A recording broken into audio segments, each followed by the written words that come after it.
Hello students.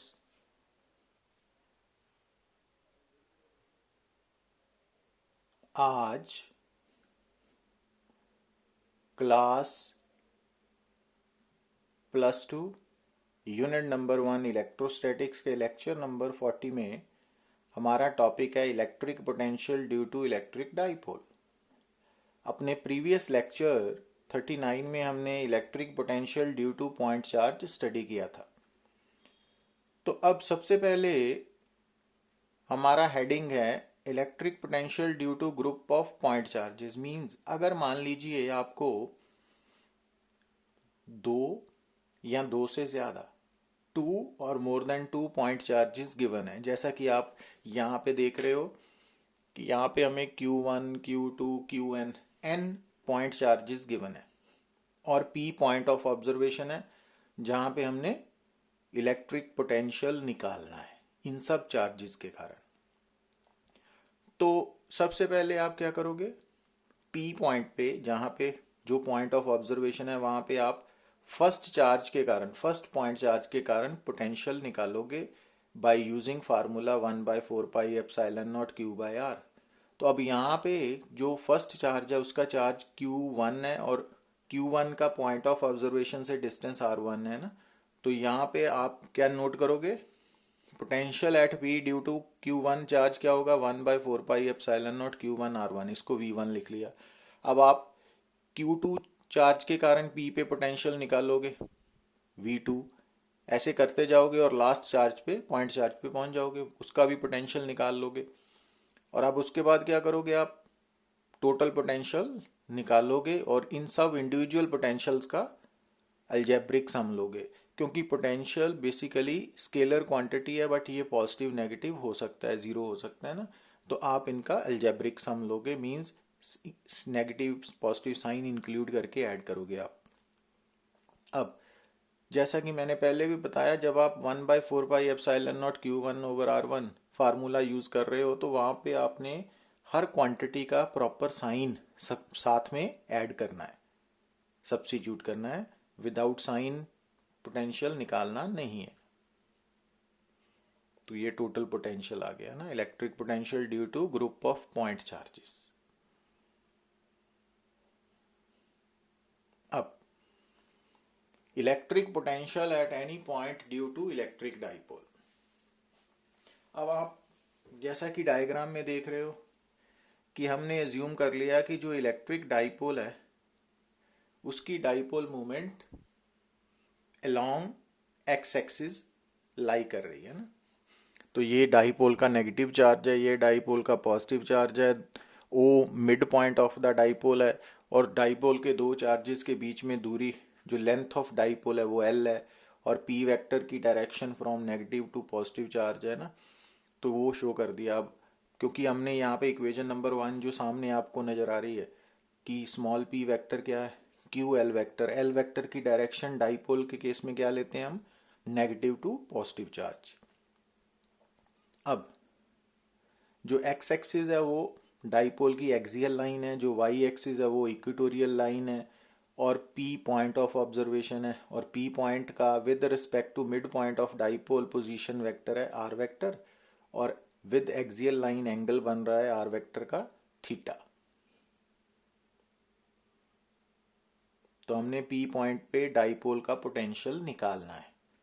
तो actually जब हम बोलते हैं कि पी पॉइंट पे आपने electric potential due to dipole निकालना है, तो क्योंकि डाइपोल दो चार्जेस का बना है तो इट मीन्स पी पॉइंट पे, पॉइंट ऑफ ऑब्जर्वेशन पे, कैपिटल पी पे जो आपने टोटल पोटेंशियल ऑफ डाइपोल निकालना है वो माइनस क्यू चार्ज के कारण और प्लस क्यू चार्ज के कारण निकालना है। तो अब आपने यहाँ पे क्या नोट कर रहे हो कि सबसे पहले आप माइनस क्यू चार्ज का पी पॉइंट से डिस्टेंस नोट करो, ए पी वो R1 है, ठीक है, और A P vector R1 vector लिखा है जैसे ये शो हो रहा है। और इसी तरह बी पी डिस्टेंस जो है वो R2 है और बी पी वैक्टर क्या है, R2 वैक्टर है। अब क्योंकि ए से बी तक का डिस्टेंस L है तो ए से ओ तक क्या हो गया L/2।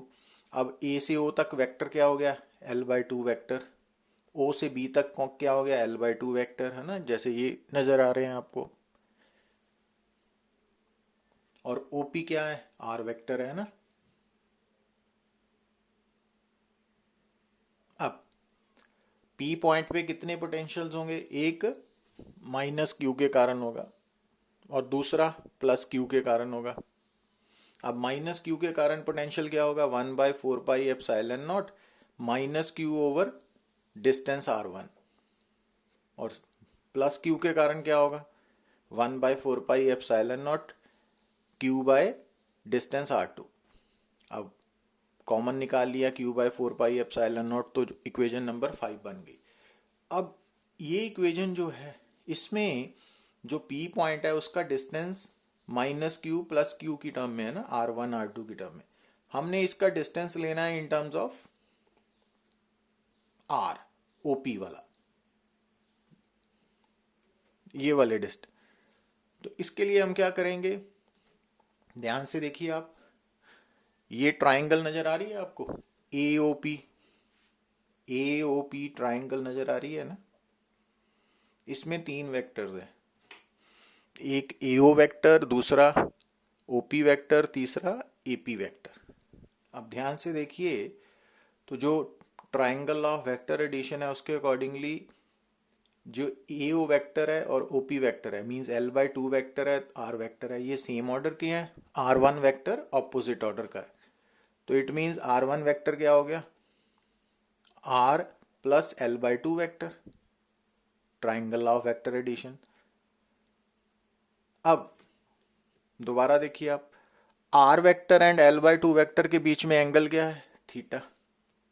इट मींस अगर R1 vector R vector plus L/2 vector है, तो R1 वेक्टर का मैग्नीट्यूड क्या हो गया, √a² plus b² plus 2ab cos theta वाला फार्मूला लगा दिया ना, तो ये बन गया। अब यहां से R कॉमन निकाल लिया, ये बन गया, सिंपल मैथमेटिक्स है ये। अब क्योंकि हम बात कर रहे हैं potential due to ideal dipole, तो आइडियल डाइपोल के केस में जैसे आपको मालूम है कि जो R है, पॉइंट ऑफ ऑब्जर्वेशन का डिस्टेंस है from the dipole, mid point of dipole R, वो डाइपोल की लेंथ से बहुत ज्यादा है। तो it means L²/4R² term negligible हो जाएगी। तो ये टर्म अगर निगलेक्ट कर देंगे तो R1 इसके बराबर आ गया ना, तो उसको ऐसे लिख सकते हैं, √1 प्लस L/R cos थीटा को। अब हमें फर्स्ट टर्म में 1/R1 चाहिए ना, ये R1 है, तो इसका रेसिप्रोकल लेंगे। जब हम 1/R1 करेंगे इसको, तो R की पावर -1 और इसकी पावर -½ हो जाएगी। तो R पावर 1/, और बाइनोमियल थ्योरम यहाँ पे यूज करेंगे हम, तो मालूम है ना binomial theorem, 1 plus x raised to power n is equal to 1 plus nx provided x is much smaller than 1। तो वो कंडीशन यहाँ पे फुलफिल हो रही है, तो बाइनोमियल थ्योरम लगा ली। तो ये R1 1/R1 की वैल्यू आ गई। अगर 1/R1 की वैल्यू ये आ गई, तो सिमिलरली 1/R2 क्या होगा कि हम यहाँ पे L को ना -L से रिप्लेस कर देंगे, तो वो प्लस बन गया ना। तो ये सॉल्व नहीं करना, सिमिलरली कर लेना ना। तो 1/R1 1/R2 की जो वैल्यू इक्वेशन नंबर 6 और 7 से निकाली है, उसको हमने इक्वेशन नंबर 5 में सब्स्टिट्यूट कर देना है। तो सब्स्टिट्यूट कर दिया। अब यहां से सॉल्व किया तो ये बन गया ना। अब QL क्या है, ये QL क्या है, डाइपोल मोमेंट का मैग्नीट्यूड P, तो ये लिख दिया। तो ये potential at any point due to ideal dipole बन गया। अब अगर आपने potential on equatorial line, axial line निकालना है, ये पूरा टॉपिक आ गया ना। अब अगर आपने एक्सियल लाइन पे निकालना है, तो अगर P पॉइंट आप एक्सियल लाइन पे इस साइड पे लेके आते हो, तो ये थीटा रिड्यूस करता करता 0 डिग्री हो जाएगा। और अगर आप इस P पॉइंट को इस साइड पे एक्सियल लाइन पे लेके आते हो, तो 180 हो जाएगा। इट मींस एक्सियल लाइन के ऊपर थीटा की वैल्यू आप क्या सब्स्टिट्यूट करोगे, या 0 डिग्री या 180 डिग्री, है ना। तो इट मीन्स जब आप cos 0 लोगे तो +1 है, जब cos 180 है तो -1 है। इट मीन्स एक्सियल लाइन पे आपका potential plus minus P by 4πε0r² आएगा। और अगर आपने इक्वेटोरियल लाइन पे जाना है तो अगर आप पी को इक्वेटोरियल पे लेके जाओगे तो थीटा 90 डिग्री हो जाएगा। तो इक्वेटोरियल लाइन पे पोटेंशियल 0 है। तो इलेक्ट्रिक डाइपोल की इक्वेटोरियल लाइन के हर पॉइंट के ऊपर पोटेंशियल की वैल्यू 0 है, सेम है, 0 के बराबर। अब अगर आप बात कर रहे हो न्यूमेरिकल की, तो यहां पे आपको कितने चार्जेस गिवन है? 2 charges, 3 × 10⁻⁸ coulomb -2 × 10⁻⁸ coulomb are located 15 cm apart. At what point on the line joining the two charges is the electric potential 0? Take potential at infinity to be 0. तो देखो आप, ये अगर आपको दो चार्जेस गिवन है opposite nature के, तो हमसे यहाँ पे पूछा है कि दोनों चार्जेस को जोड़ने वाली लाइन के ऊपर पोटेंशियल कहाँ पे 0 होगा ना। तो एक तो पॉइंट आएगा दोनों के बीच में P1 और दूसरा आएगा आउटसाइड P2। और ये ध्यान रखना है कि जो P1 P2 पॉइंट्स है ना, वो जिस चार्ज का मैग्नीट्यूड स्मॉलर है उसके नजदीक होंगे। अब जो Q1 है उसका मैग्नीट्यूड क्या है? 3 × 10⁻⁸ कूलम। तो Q2 का 2 × 10⁻⁸ कूलम, तो 2 के नजदीक होंगे ना। तो दैट्स वाई हमने P2 Q2 की साइड की तरफ लिया। अब अगर P1 का डिस्टेंस हमने Q1 से नोट किया x, तो अब Q1 और Q2 के बीच में कितना डिस्टेंस है? 15 सेंटीमीटर। तो इट मीन्स r, है ना। तो P2 और Q2 के बीच में, सॉरी P1 एंड Q2 के बीच में डिस्टेंस क्या हो गया? r - x। अब P1 पॉइंट पे दो पोटेंशियल्स हैं, एक Q1 के कारण एक Q2 के कारण, और दोनों का सम अकॉर्डिंग टू गिवन कंडीशन क्या है? 0।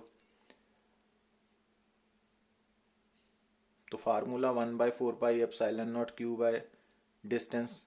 तो अब जो potential at P1 due to Q1 है वो कितना हो गया? 1/4πε0 3 × 10⁻⁸/x। तो वैल्यू सब्स्टिट्यूट की, कॉमन निकाला, तो ये इक्वेशन को सॉल्व किया तो x कितना आ गया? 9 × 10⁻² मीटर, मीन्स 9 सेंटीमीटर। अब P2 पे जब निकालना है आपने पोटेंशियल, 0 है ना। अब P2 का डिस्टेंस फ्रॉम Q1 हमने क्या मान लिया? y, रेड कलर वाला ना। तो अगर P2 पॉइंट का डिस्टेंस फ्रॉम Q1 y है, तो Q1 से Q2 तक का डिस्टेंस अगर r है, तो Q2 से P2 का डिस्टेंस कितना बचा? y - r। अब P2 पॉइंट पे अगेन कितने पोटेंशियल्स हैं? दो, एक Q1 के कारण एक Q2 के कारण। तो वैल्यू सब्स्टिट्यूट की, सॉल्व किया तो y कितना आ गया? 45 सेंटीमीटर।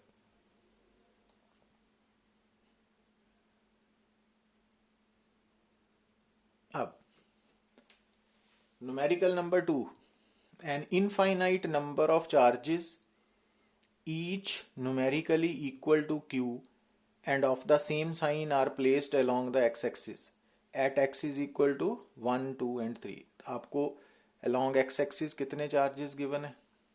इनफाइनाइट नंबर, उनकी positions x1, 2, 4, 8 and so on है, और मैग्नीट्यूड सेम है, q साइन भी सेम है। अब आपने इन सब चार्जेस के कारण वो पॉइंट पे क्या निकालना है? पोटेंशियल। अब इट मीन्स कितने चार्जेस के कारण वो पॉइंट पे पोटेंशियल होगा? इनफाइनाइट। तो सबसे पहले आप क्या करोगे? जो charge x is equal to 1 metre पे है ना, उसका पोटेंशियल नोट डाउन करोगे। कितना आएगा? 1/4πε0 q/1। फिर आप सेकंड चार्ज के कारण ओ पे पोटेंशियल नोट डाउन करोगे, फिर आप थर्ड चार्ज के कारण करोगे एंड सो ऑन। अब q/4πε0 कॉमन है तो ये टर्म बन गई। अब ये इनफाइनाइट जीपी है, तो इनफाइनाइट जीपी होने के कारण इसकी फर्स्ट टर्म 1 है, कॉमन रेशो 1/2 है, और सम क्या होगा? a/1 - r। तो s2 आ गया। तो ये ब्रैकेट टर्म का सम अगर 2 है तो v कितना आ गया? q/2πε0। ये हमारा रिक्वायर्ड आंसर है। Thank you.